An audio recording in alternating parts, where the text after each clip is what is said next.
ஸ்ரீமாத்திரே நமக. சர்வசக்தி கொண்ட ஸ்ரீ தென்முக வாராகி அம்பாளுடைய பரிபூர்ண அனுகிரகம் உங்கள் எல்லோருக்கும் கிடைக்கணும்னு பிரார்த்திக்கிறேன். வளர்பிறை பஞ்சமி எப்போ வருது அப்படிங்கிறதான் நிறைய பேர் கேட்ட கேள்வி. 5/12/2024 வியாழக்கிழமை மதியம் 12:24 பஞ்சமி தொடங்கி 6/12/2024 வெள்ளிக்கிழமை மதியம் 11:14 வரை பஞ்சமி இருக்கிறது. எப்பயுமே மாலையில் வரக்கூடிய பஞ்சமி தான் நம்ம கணக்கில் எடுப்போம். அந்த வகையில் வியாழக்கிழமை 5/12/2024 மாலை தான் பஞ்சமி.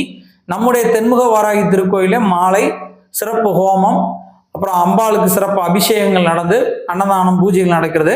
இந்த பூஜை மற்றும் அன்னதானங்களில் நீங்கள் கலந்துக்கணும்னு நினச்சிங்கன்னா கீழே இருக்கக்கூடிய நம்பரை தொடர்பு கொள்ளுங்க. அதே போல் நீங்கள் எந்த நாட்டில் எந்த ஊரில் இருந்தாலும் இந்த ஃபோன் மூலமாகவே நீங்கள் அர்ச்சனை பண்ண முடியும் நம்ம கோயிலுக்கு. அப்படி நீங்கள் அர்ச்சனை பண்ணனாலும் கீழே இருக்கக்கூடிய இந்த நம்பரை தொடர்பு கொள்ளுங்கள். நன்றி.